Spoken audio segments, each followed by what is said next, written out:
I want to tell you about single-cell RNA-seq. I want to tell you about the methods and the experimental methods, but also the computational approaches, and then how we're applying them, how we're using them to learn biology.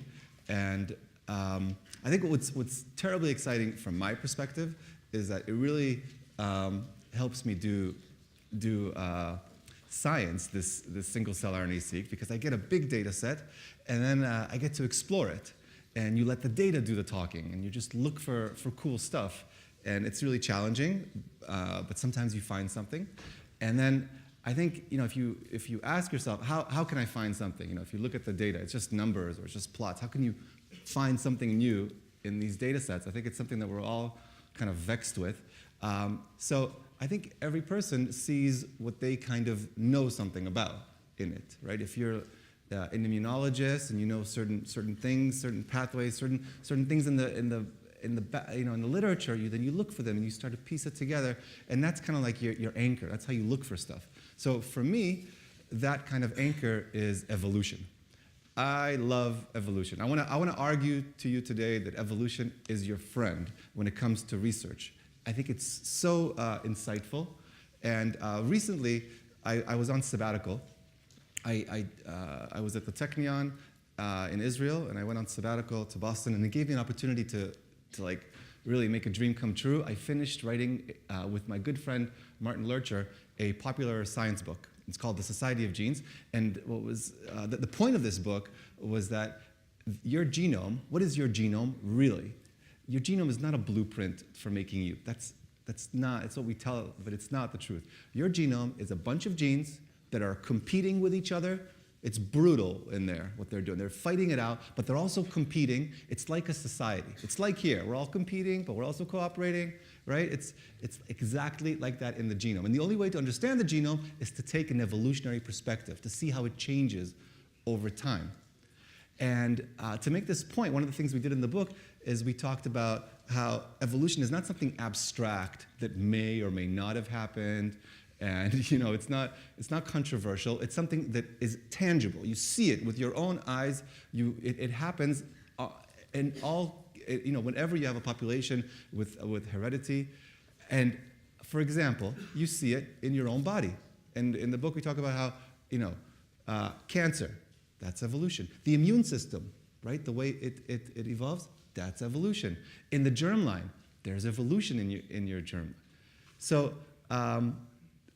I was on sabbatical, and that really actually interested me to study evolution at the human level. So yeah, I think a sabbatical is a very dangerous thing, actually, because then I didn't go back to my position. I went to a new position, and now I'm at NYU, and we're really starting an institute on this kind of topic of applying all that we're learning to medical challenges.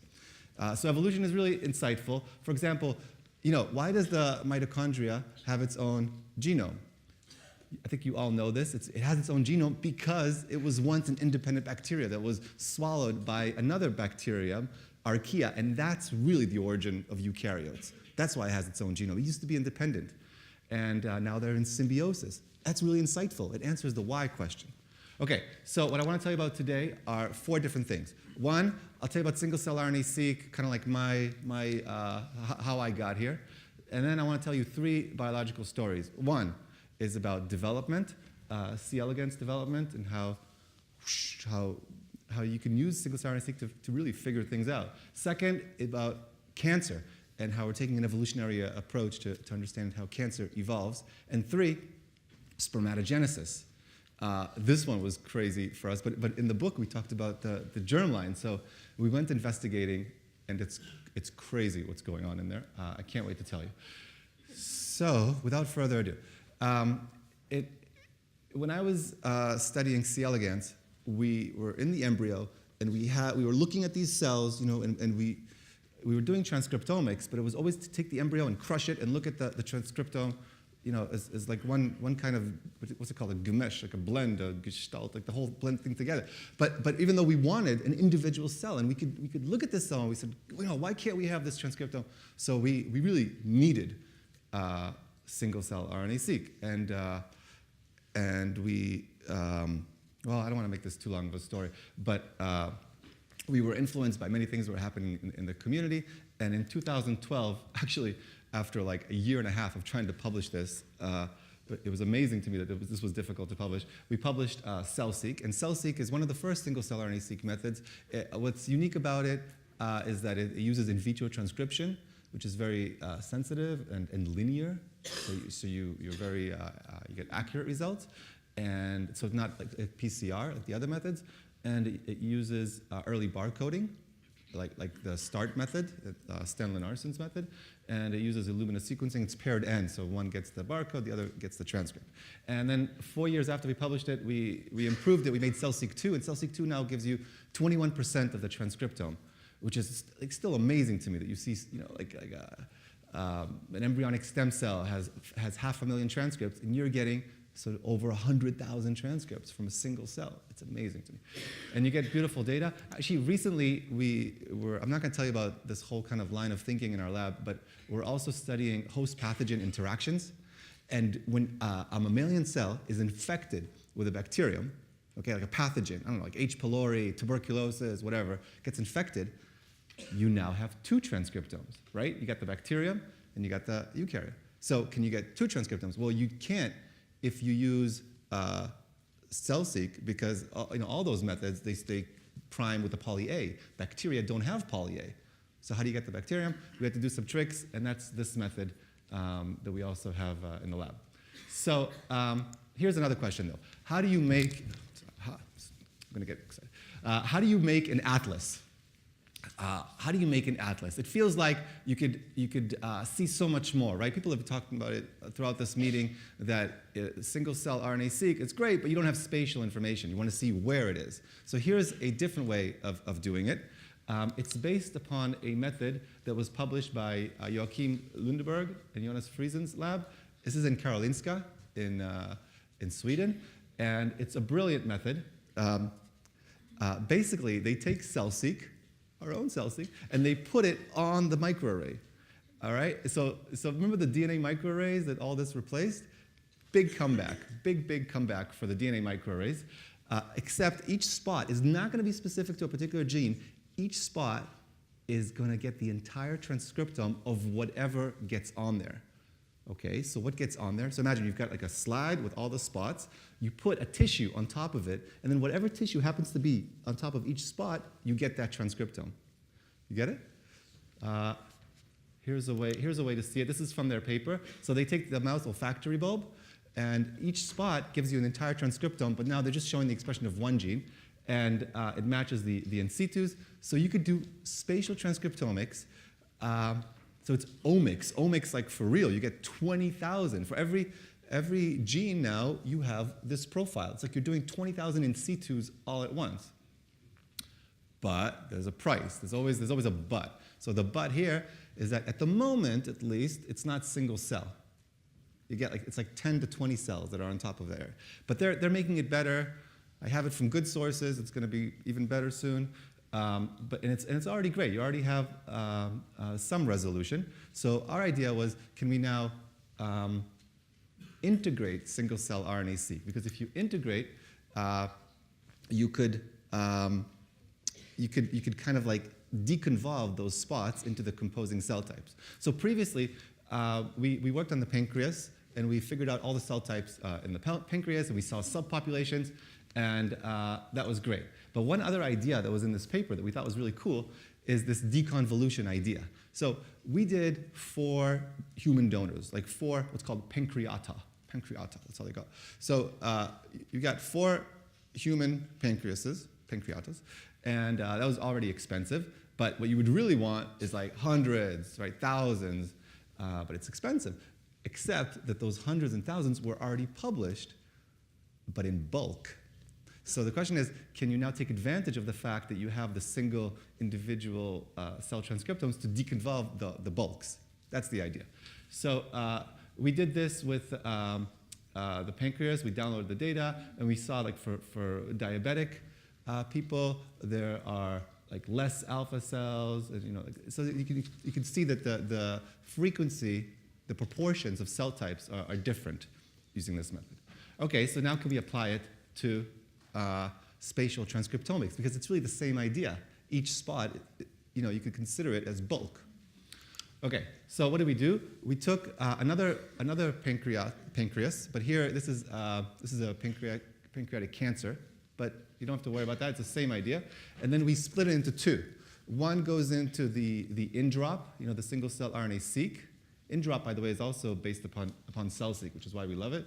And the other part goes on spatial transcriptomics, and then we deconvolve it in the end. So here's the in-drop data. We have the single-cell RNA-seq, and we see clusters, we see T cells, macrophages. Interestingly, we see two kinds of ductal cells. So we call it ductal A and ductal B, like two subpopulations of ductal cells. Okay, cool.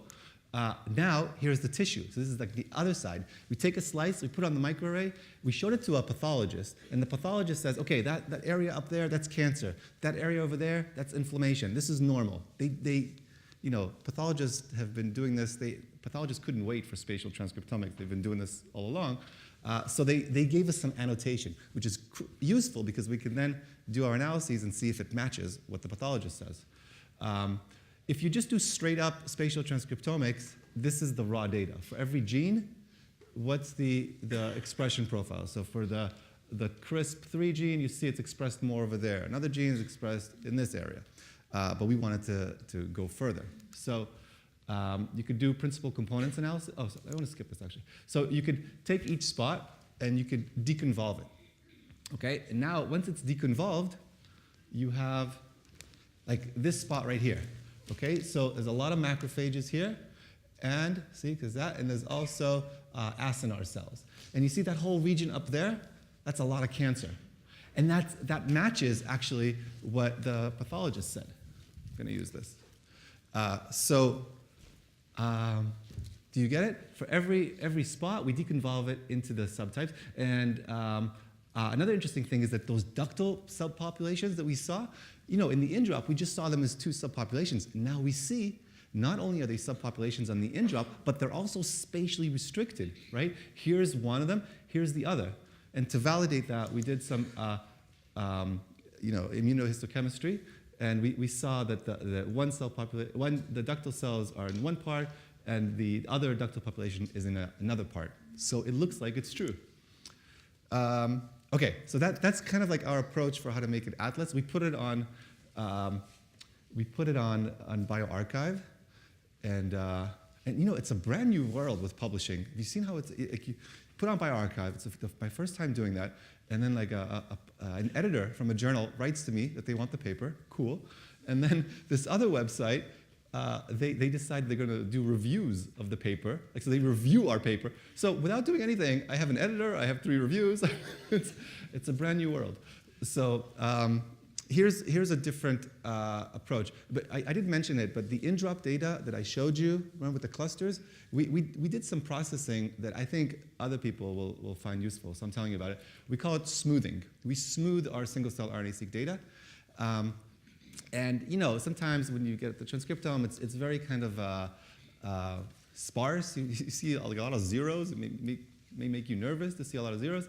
So you could make the kind of inference that if in high-dimensional space two cells are next to each other, then they're probably of the same cell type. In other words, it's not that every cell is I don't care what they think. They're not really an individual. There's a class of cells. So you can kind of already smooth them and get a more high-quality transcriptome. So take this as an example. Here are all the cells in high-dimensional space.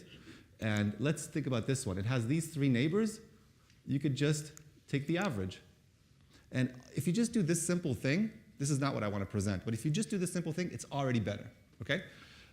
But what we're doing is KNN, so K nearest neighbor smoothing, where you do that first step, again, but now you keep doing it. So you do it recursively, okay? And then, see now it moved, and you look again and its neighbors. The neighbors are new now because everything kind of moved, and you get a slightly different transcriptome. And this works really well. This is on bioRxiv 2 now, so anyone who's interested can look at. And the data that you get is much better. So this is smooth data. This is unsmooth. It just kind of like makes your data high resolution. And we've been really happy with it. OK, that was the technological kind of methodsy part of the talk. Now I want to talk biology. Okay? So we'll start with development. You know, we're in Hingston. You might have noticed that there's a place called Sulston Hall, right? And this is because, you know, this is a very special place for C. elegans people, because C. elegans, you know, this little worm. Are there any C. elegans researchers here? Yeah? Oh, good. Cool. But no, okay, good. So you know. You know, C. elegans research really started with Sidney Brenner, not far away. And one of the great things that they did, specifically John Sulston, is that they figured out the lineage, the cell lineage of the entire cell lineage of an organism. It's something that hasn't been done in any other system. I mean, he just was so focused, and it took him forever, and it's amazing what he was able to achieve. So we have the cell lineage. Wouldn't it be cool to also have the transcriptome to every cell? I think so. But let me tell you how the story really starts. So if you think about development, you've got cells, and they need to be specified. They need to be told what goes where and what they're going to become, right? For Drosophila, we know how this happened. There's been a breakthrough research, and basically there's a lot of cleavages at the beginning. So it's just like generate cells, and then there's a specification stage. And the specification is based upon a lot of morphogenic patterning, you know, all the famous caudal and nanog and becoid that you've seen. But the reason that works is because there's a syncytium. Syncytium means, you know, there's no cell walls. Everything can like flow, right? So just the point I want to make, if all that was kind of weird, the point I want to make is that the cell fate is established by the position. Like wherever you are, that's who you're going to become. It's kind of like in life, right? Like whoever, you know, tell me who your friends are, I'll tell you who you are. So that's how it is in Drosophila. But if you think about it, what about organisms that don't have a syncytium?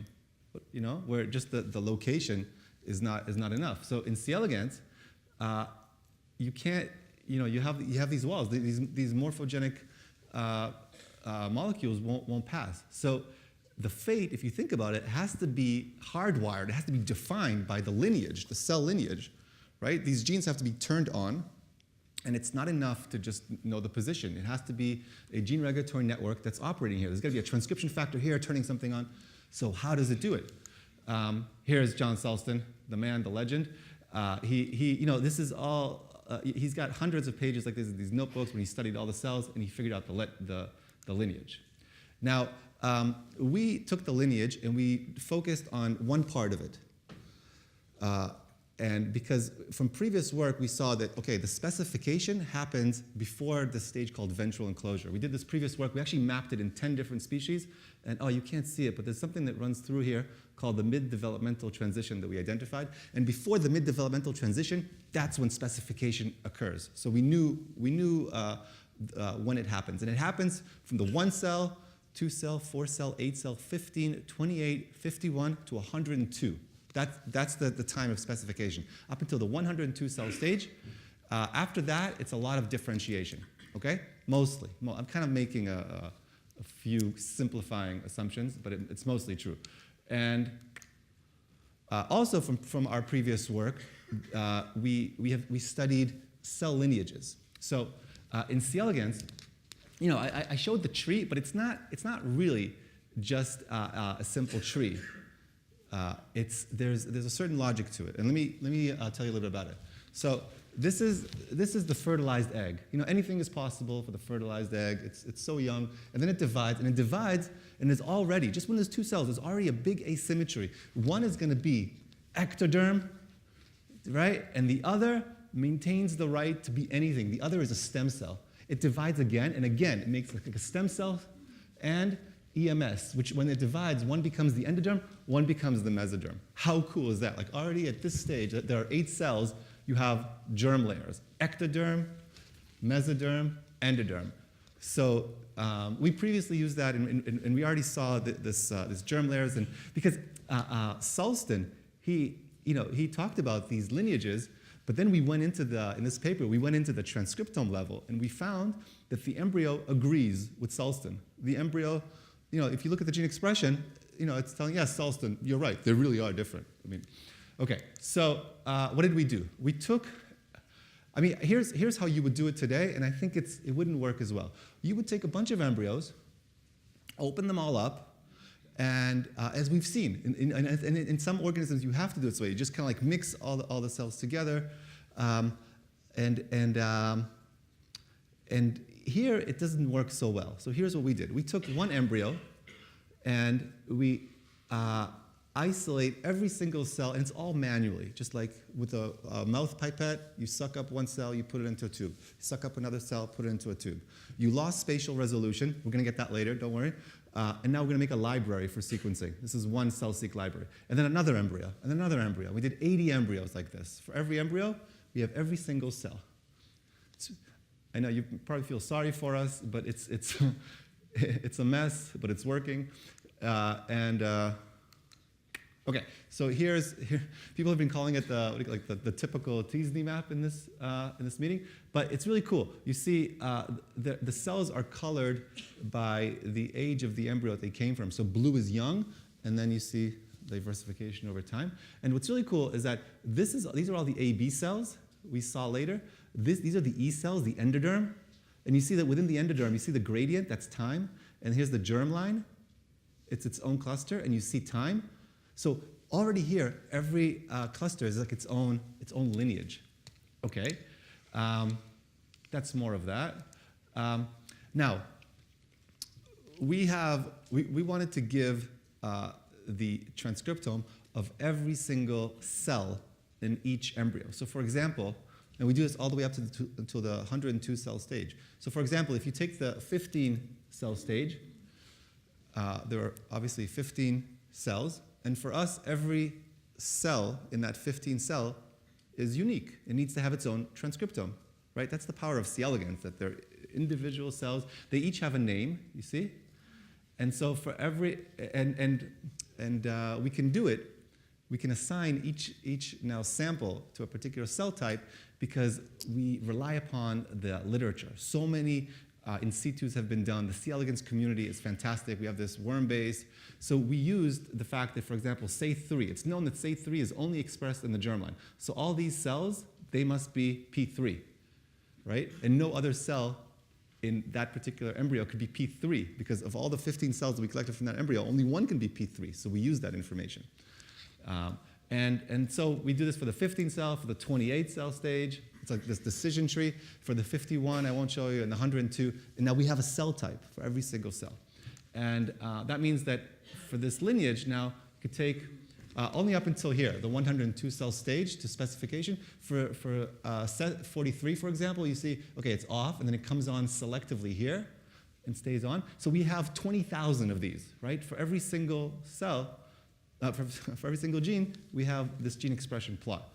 And we made validations in two ways. One, we in collaboration with Zhao Fu in Beijing, we made translation fusions, and using microscopy, he could detect the same thing, but he can only do it for like one gene of interest at a time. So we looked at a bunch of genes, and you see it matches. We also did in situs to work out some, if we're right about particular cell type identifications, and we feel that we've got it.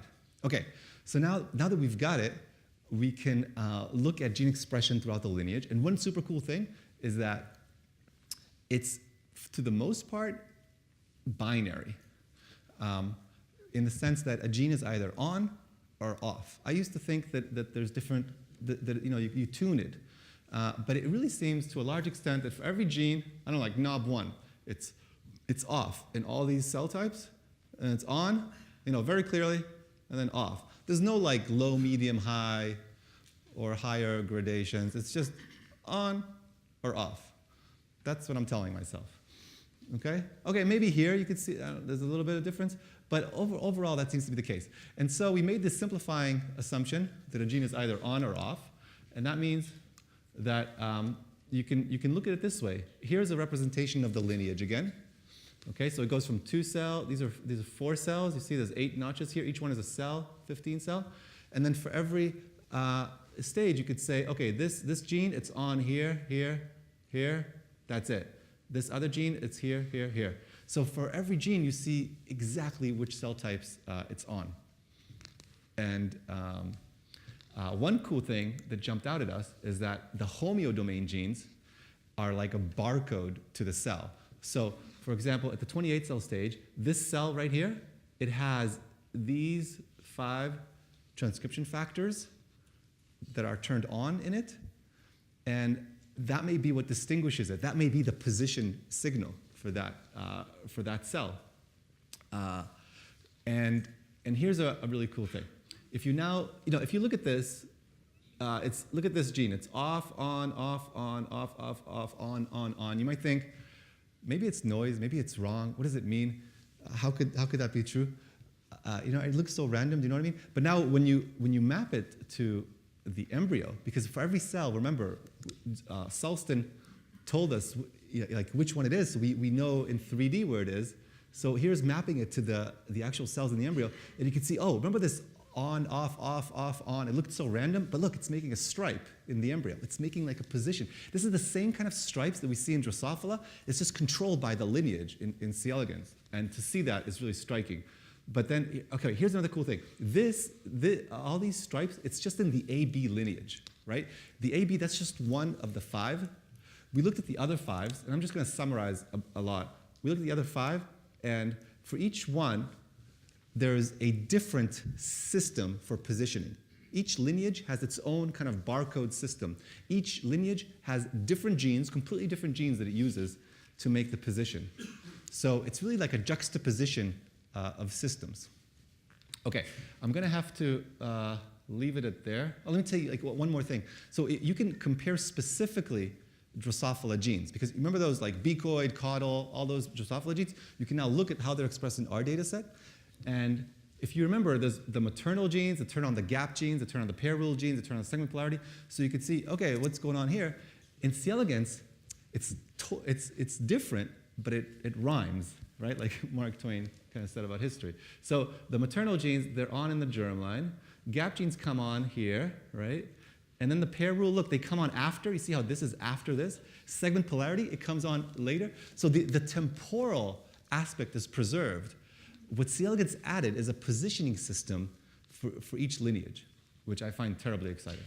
Okay, so just to summarize this development story, the homeodomains provide a kind of a barcode. We see that they make these stripes along the embryo. We see that each lineage, the A, B, E, MS, they each have their own regionalization code, and there's an interesting similarity with Drosophila too. Okay, deep breaths. So I told you about development. I want to tell you, I want to switch gears, as they say, and talk about cancer. Okay, now, the thing about cancer, well, you heard yesterday a beautiful talk by Itai Tirosh, and Itai was like an inspiration to us. Like his papers were really interesting for us. Here's one paper from 2 years ago where he studied melanoma, and he showed something like this yesterday too, that the clustering of the cell types across tumors occurs, but the clustering of the tumors, the actual cancer cells, does not. So it's really interesting. So we wanted to study this further, and we found an experimental system that can allow us to ask interesting questions. In particular, we're interested in the evolution aspect of cancer, because as you know, to say that cancer and evolution, in my mind, to say that cancer is evolution is not an analogy. It's a matter of fact of the situation, that you have cells. They each have their own genome that they pass on to their daughter cells. There's differential survival. Therefore, all the criteria for natural selection are present. It must evolve by natural selection. As a principle, it's not up to anybody. It's just, natural selection must happen. So we wanted to study this process over time. And of course, if I have a tumor, I want it out. I don't want anybody to study my tumor over time. I just want it out. So you can't do this in human, but you can do it in a fish. So we started a collaboration with Rich White at Memorial Sloan Kettering in New York, And Rich has this amazing system where he injects an oncogene into the embryo, and the fish develops cancer. Okay? So here's the tumor. Here's a tumor. And you could take a biopsy of it and do in-drop and get the data. And for every cell, you can identify, as we've seen in other talks, like Dana Peer talked about it yesterday too, that you can look at the different cell types present. What was interesting for us is not the microenvironment. We wanted to just focus on the cancer. Let's just take the cancer cells. So we could identify the cancer cells, we smoothed the data, and then this is what we got in principal components analysis. We got this shape. And we were terribly excited about this shape too. It just seemed so poetic.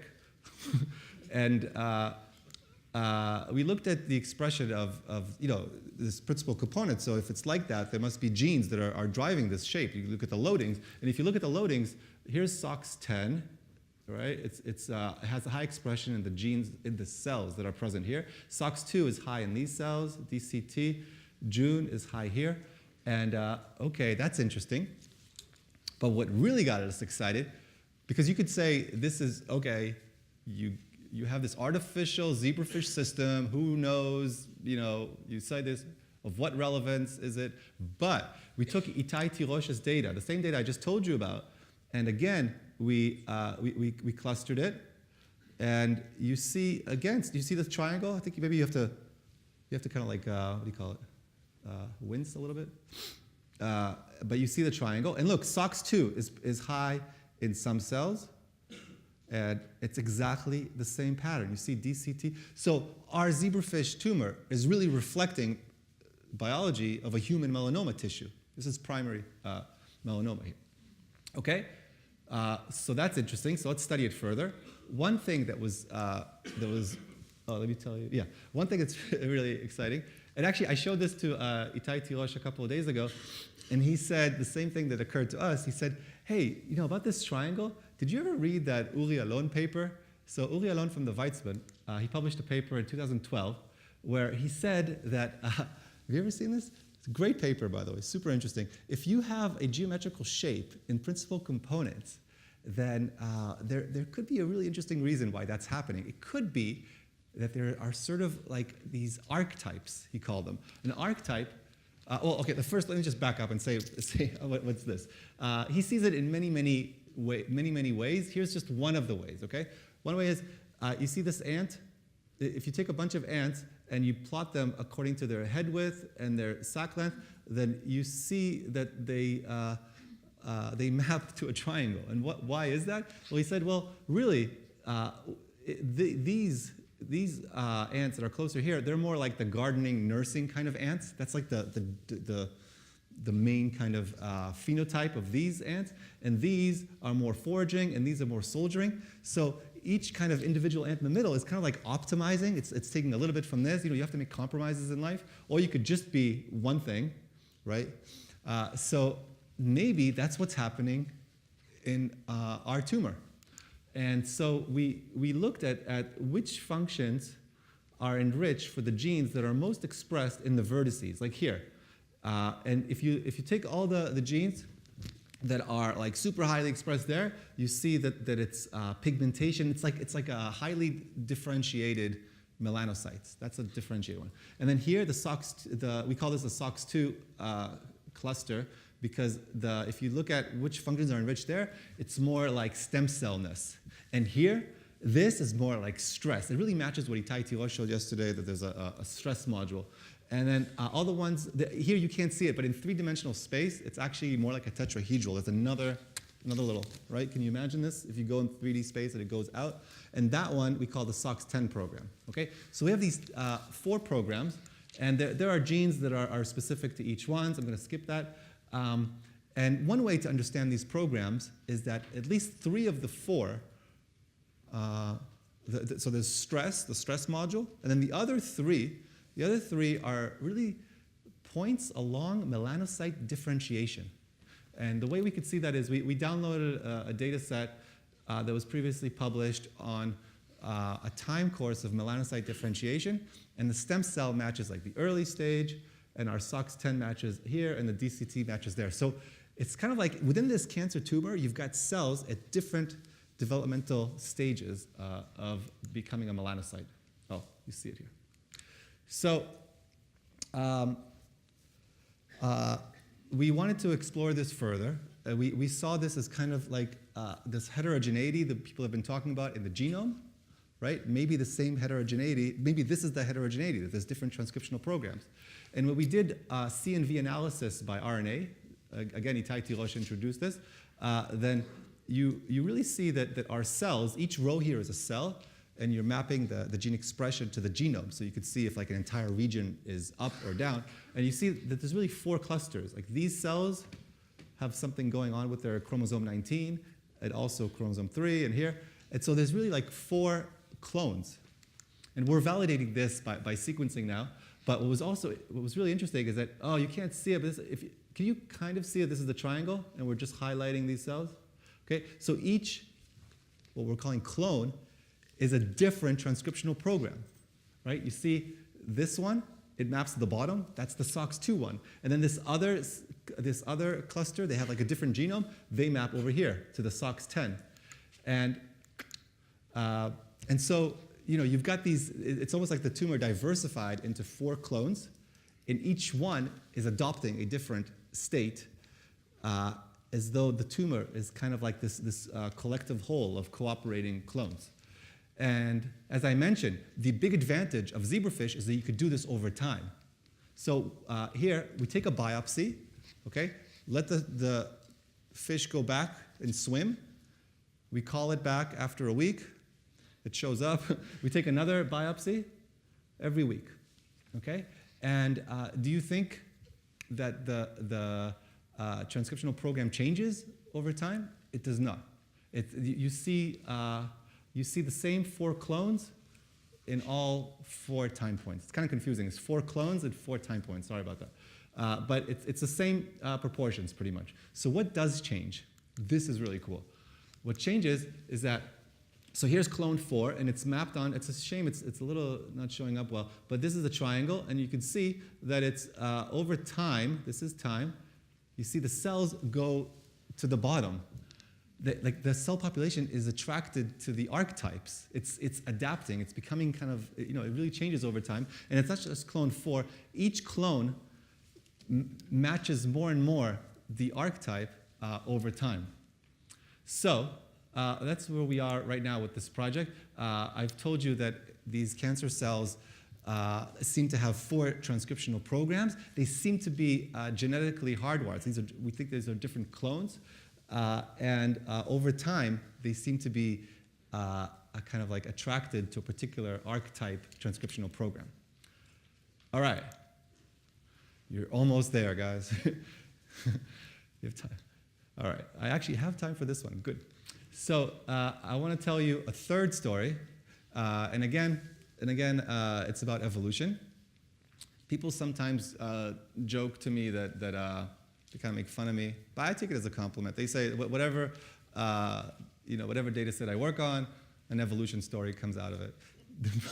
But like I said at the beginning, that's what interests me, so it's no surprise. Well, okay, as I mentioned in the book, we talked about spermatogenesis, and maybe it kind of confused you when I said that there's also evolution in the germline. But it's true. There are diseases known. For example, achondroplasia. You know what achondroplasia is? An individual is born. There's kind of like a characteristic phenotype. They're a bit shorter and a different kind of proportions of the arms to the body. And the reason why, there's a reason why it keeps happening. It's because the sperm that fertilized the egg to make this individual had an advantage. This sperm was kind of like a cancer of the germline. This sperm was like taking over the population. What's happening is, imagine you're a spermatogonia. You have a cell, and let's say as the cells are dividing, one kind of lineage gets an advantage, right? There's some mutation in it that makes it divide faster. Well, what do you think is going to happen with that mutation? It provides an advantage to those cell types, and over time, they take over the population. You see how this lineage is taking up more. So we were interested in this idea. We wanted to explore it. So what we did is, we're in a medical center now, so we could get testes. I won't tell you any more details. We got testes. This is human testes. And we did in-drop on it, and we have the data. OK, we have the data. What does it look like? Well, here's the PC analysis. You see one cluster here, one cluster there. These are the somatic cells. The somatic cells, in the testes, there are cells that kind of nurture the spermatogonia. They're not interesting for us. Forget about them for a second. Forget about this. What's interesting is this. This was so cool because the cells are not disposing themselves in clusters like we saw in the pancreas where there's the beta cells and the alpha cells. Here, they're lining up. And it seemed to us obvious that this is the spermatogenesis developmental program. And we did a number of tests that I won't tell you about. But for example, if you just look at known markers, you can see that the early ones are expressed here, and then here, and then here. We also do velocity, and you very clearly see the trajectory. And so, it's so amazing. Like you do single-cell RNA-seq, and in this particular case, because there's no bifurcation, it's just a trajectory, right? It's just like it's a one-way. So you just get the whole thing falling right out. That's beautiful. I can tell you that in C. elegans, when we did that, it was so much work. Here, it just falls right out. And so we have markers for every single stage, and that's already beautiful. But then we counted, okay, how many genes are expressed at each stage? And you know what it is? Thousands. And this reminded me of something that I know for a long time, which is that everybody, I don't know, raise your hand if you heard this. I'm really interested. Have you heard about this notion that the testes expresses everything? Have you heard about, so it's kind of like a commonly known thing that, the brain expresses specifically a certain number of genes, the kidney, the skin. Testes expresses everything. Why does the testes express everything?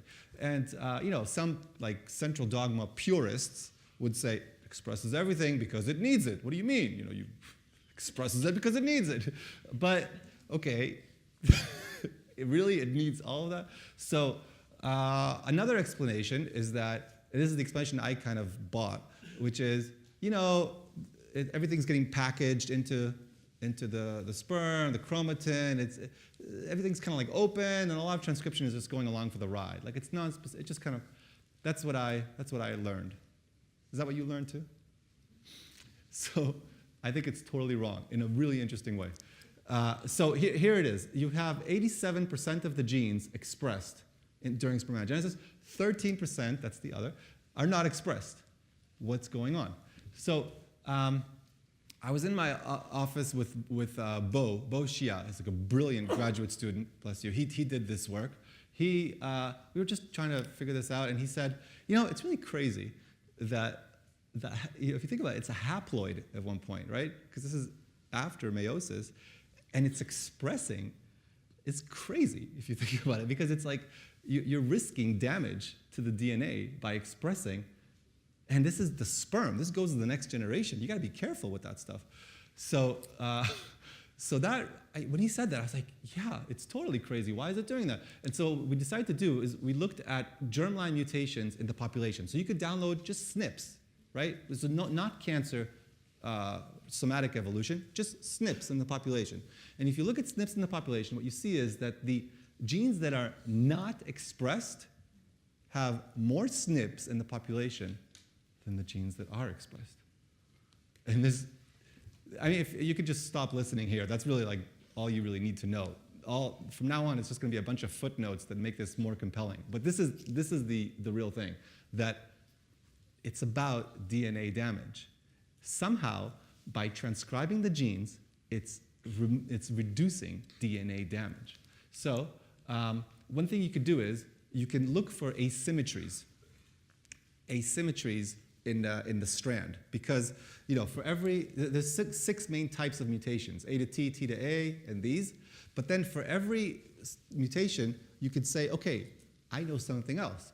I know whether it's on the coding strand or the template strand, right? And then you can ask, is this DNA damage related to transcription. Is that why transcription is happening? Because it's trying to reduce mutation rates. So we took the mutation types, we divided it into whether it's coding or template. And look at this. In the unexpressed, there's no difference. But in the genes that are expressed in spermatogonia and these other developmental stages of spermatogenesis, there is a difference. See the difference? Excuse me. And now you can divide this number by this number, and you get the asymmetry score. This is the asymmetry score, like how many more mutations are there on the coding strand than on the transcribed strand. And you see that actually the genes that are expressed earliest, it's the most effective, and then it goes down. And that's for just A to T, T to A. Here it is for other mutation types. You can see it for all the mutation types. You see this asymmetry. So it's removing DNA damage by transcription.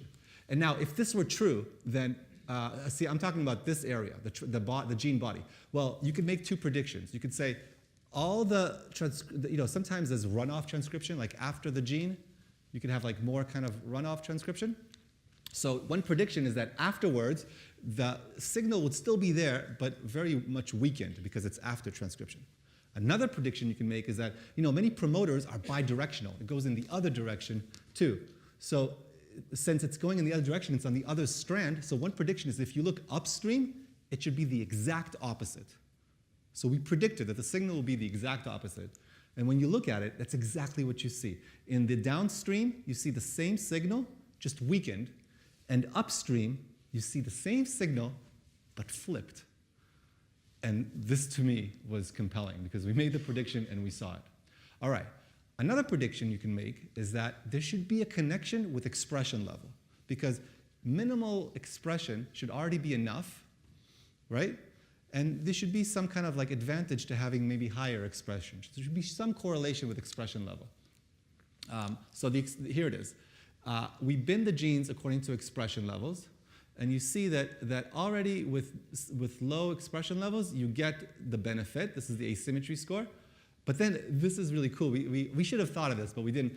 That actually high expression would be bad. So it's good to express a little bit, but if you express too much, then you start to incur the wrath of DNA damage, transcription-coupled damage, right? So, and you see this with all the mutation types, that some transcription is already enough to fix damage. More is better, but too much, not good.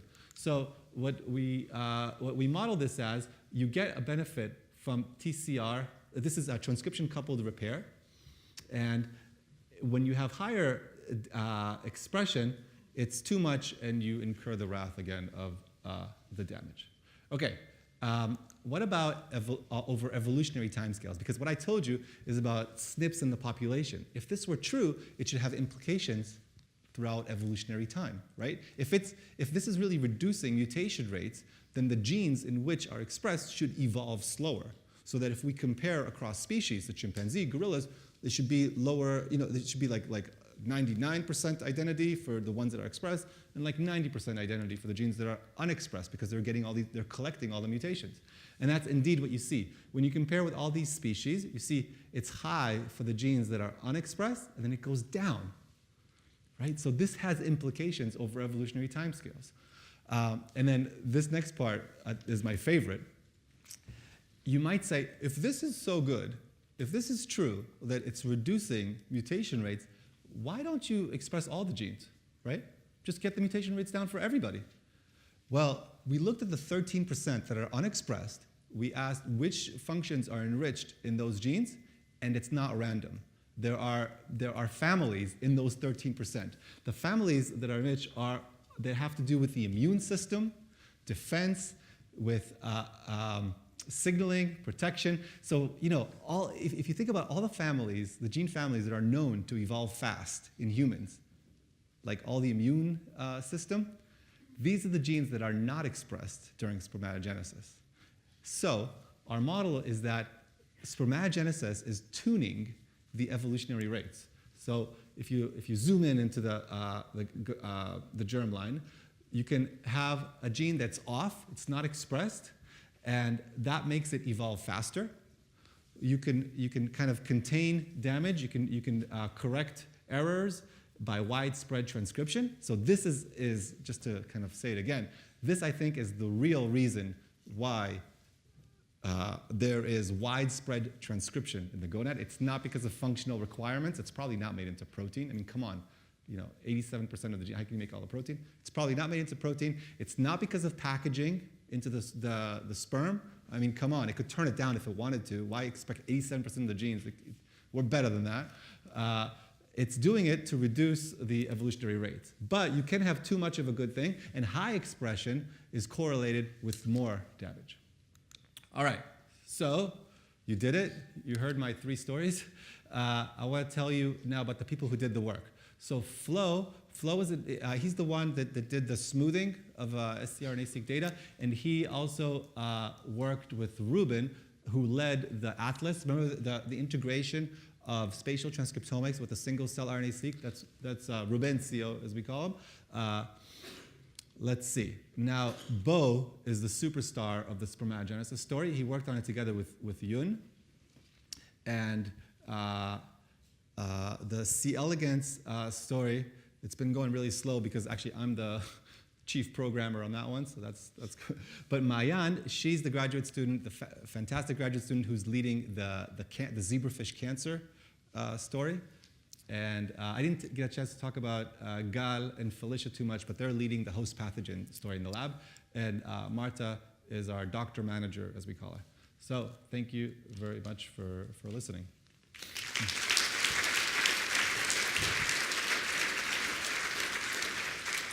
I even did it with a minute to spare. Yeah, a whole minute to spare. Questions? Oh, great.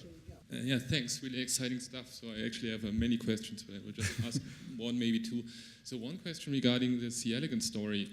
The reason that these genes are expressed so specifically, do you think there is, in comparison to mammals, for example, a different way of controlling the variability of gene expression? So do you have evidence that they have reduced biological noise? Oh, so this is because I said it's on or off? Yeah. I didn't think about that. I would wager with you that it's not a C. elegans thing, that it's a general thing. And we were talking earlier about Eric Davidson, right? This is a big Eric. I feel the ghost of Eric Davidson in this. Yeah. Eric Davidson, that was his view too. He thought about gene regulatory networks, and for him it was a Boolean thing. It was on or off. Yeah. It didn't. The protein had to be there or not. The level of control was not so much tinkering with expression levels, but more in like the higher level circuit design of the network. Yeah. But it's just a hypothesis. It would be interesting to test it. I mean, you could imagine. You could compare the noise level. I mean, you the expression level between, early mammalian embryonic stages and between these C. elegans genes. I think that's a totally fair thing to test and ask, yes. And the second short question is the archetypes that you saw in the melanoma. Did you also see them in the healthy skin? In the healthy skin. So if you take from the healthy skin the biopsy, are they reflected in states that you also find in the healthy tissue? So maybe I didn't explain it well, but the archetypes, it's only when you take the cancer cells, just the cancer cells. So in healthy, there's no cancer cells. Right, but I thought that maybe there are states that are of the same nature, kind of, in the healthy tissue. I see. Because I said that the SOX2 is like a different stage of. Okay, that's a good point. Good. So. Because what I said is that there's 4 archetypes, and 3 of them are like different stages along development, so you may expect them in skin. But when we do velocity on it, I might have expected that they're morphing into each other, but actually we see them as very specific clones, really. That's our hypothesis, is that it's a clone. I'm still talking with Itai Tirosh about it, who needs to be to think about it better. It's not as though they're morphing into one another. It's like the cancer has kind of exploited this existing program of a developmental stage, and it's hijacking this stage. So I think it would look very different in a normal melanocyte, but it would be interesting to test. Hi, Itai. Thank you very much for your presentation. Right. Just over here. Oh, okay. Sorry. I just had 2 questions, if I could. One with your cancer story. Sorry. With the clones that you were talking about, have you looked at them in the tissue, and is there any spatial organization of them? Oh. And then with the germline part of your presentation, do you see any changes depending on the age of the donor that you've gotten the testes from? Is the expression consistent across aging, or is it just the same? So it's a question about cancer and sperm. That's good. So we did spatial transcriptomics, like I mentioned about with the pancreas. We did it also on the zebrafish, and yeah, I didn't get to it, but it looks like the clones are in different locations, and the stress seems to be like the periphery. So maybe that's why it's so stressed out.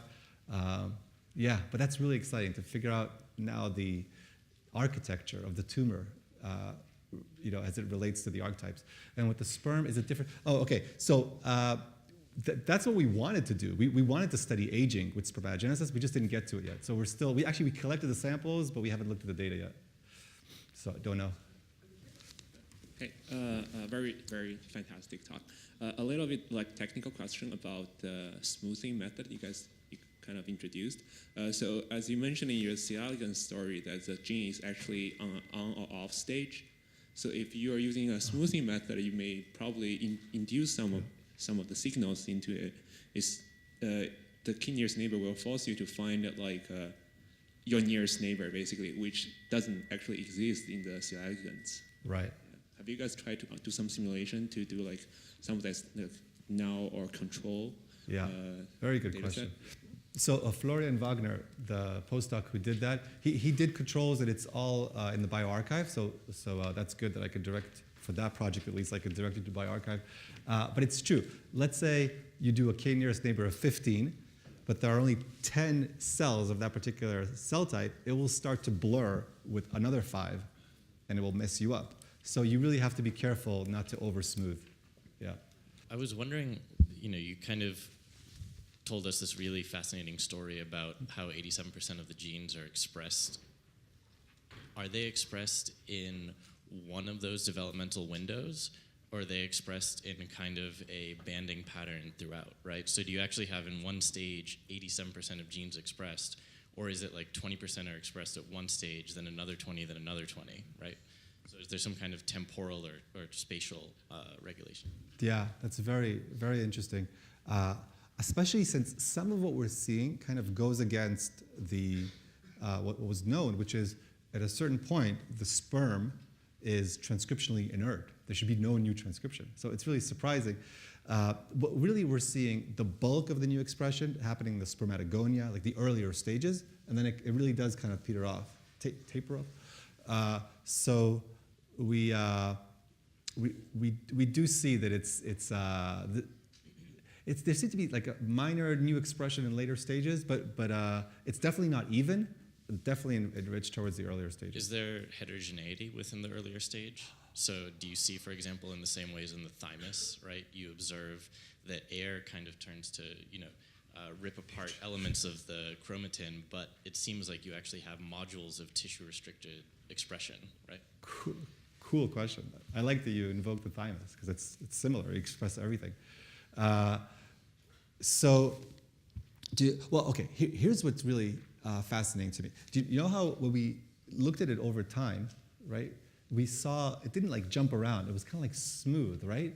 That gave us confidence that the effect that we're seeing is kind of like concentrated in one temporal part of the pathway, and then it's less effective. So it's smooth, or I never know how to, what's the test for whether it's punctual or gradual. I think it's a very kind of arbitrary. We do see sharp changes, but it's also like in the eye of the beholder. So I have to think about how to, whether it's important to make strict stages, or if it's more kind of like a gradual process. One last question. Hi. Beautiful talk, and I really like the idea of pervasive transcription being a property of, correcting mutation rates in the germline. One of the set of genes that are really highly expressed in the testes are spermiogenesis genes, and they're known to be rapidly evolving across species. So how do you explain the transcription rate there with the rapid evolution of those genes? Because I like the idea of not having immune cell genes being not transcribed, therefore more sort of variable across species, but spermiogenesis genes are known to be and they're actually more rapidly evolving across the human population even today. Right. Good question. So I think I didn't show it, but that's also the kind of like the exception that highlights the rule, which is the real functional spermatogenesis genes are highly expressed. They're super highly expressed. They're so highly expressed that they get transcriptional coupled damage. So it's the other side of it. So because they're so highly expressed, they get damaged, and that's why it also accounts for the fact that they're evolving highly. But I think what's interesting is I wonder if they're expressed too highly specifically for this purpose of evolving faster. You know, could they be actually, they don't need to be that highly expressed. So in other words, if a gene is actually needed, that it will unfortunately get the damage removed, but it needs to evolve faster. So what do? You turn it off you jack it up, you turn it off even higher, and then you get the damage, transcriptional coupled damage to give you the changes. So.